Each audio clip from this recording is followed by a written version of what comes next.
This is how we built portfolio income in volatile markets for April. So this is our monthly portfolio income update for the month of April. Our annual yield was 14.4%, bringing our year-to-date averages up to 4.22%.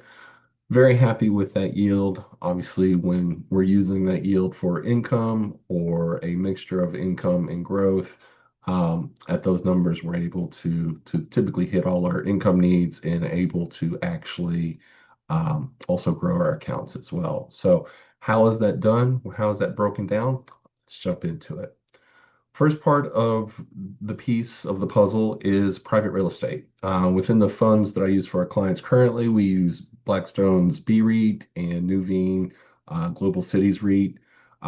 Both of these have allocations in multi-housing, industrial, logistics. There's data centers in there now, other infrastructure related real estate. Nuveen has some global exposure to those as well, so that's important.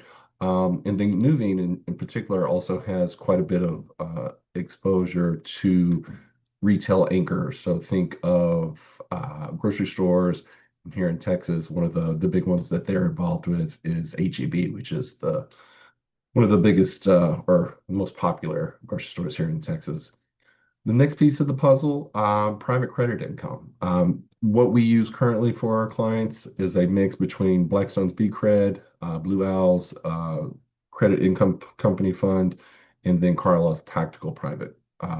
Most of these portfolios, or all these portfolios, build around senior secured floating rate loans to established companies. Most of these companies are going to be 100 million plus in revenue. So again, very strong revenue numbers for these companies. And where private credit came from essentially is the banks essentially saying, we're not going to do that as some of their capital requirements and regulations kind of tighten that up. And so where did it go? It went to the private equity groups. And so again, there's lots of names out here that are in the private credit space. Why I like private credit is you're going to get yields that are like high yields, but you're going to get volatility that's more like treasuries. And so when you start building portfolios, you love that high income. And then from a volatility standpoint, keeping a steady portfolio, that day-to-day movements is important as well.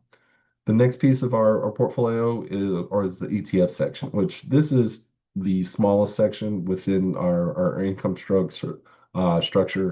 And we have a couple different strategies within here. QQQI is an option-based strategy.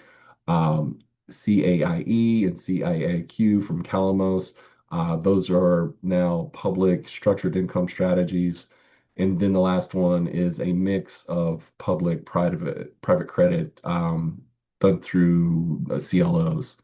And so again, the smallest piece of the portfolio, but what this allows us to do is have some liquidity when we need it.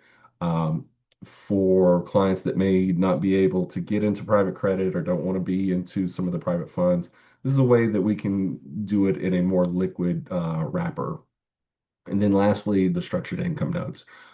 For April, typically with these, we're going to have some maturities or calls, but for the month of April, it was kind of quiet, so we didn't have any uh, calls or maturities this month. Again, why I like structured income notes is one, they have defined maturities, so we know into the future exactly, what that time frame looks like. There's call features within those. Again, whether you want to structure those, how you want to structure those is, you can make that call. And then really the most important part of this is contractual income payments. Once we take a note out, we know for the life of that note, that's the income that we're going to get, as long as we stay within our barriers or whatnot. So changes for April, again, no, for April, we had no notes called, but we did add some new positions as we had some people come in to the fund, and so we were able to add some. And again, with the newer notes, we're looking at the low to high teens as far as yield. So again, how do we get to that 14.4 annualized? It's a mix from structured notes, ETFs, private credit, and private real estate. So if you have any questions, please feel free to give me a call, give me an email. I'll be happy to walk through how we do this and we could do it for you.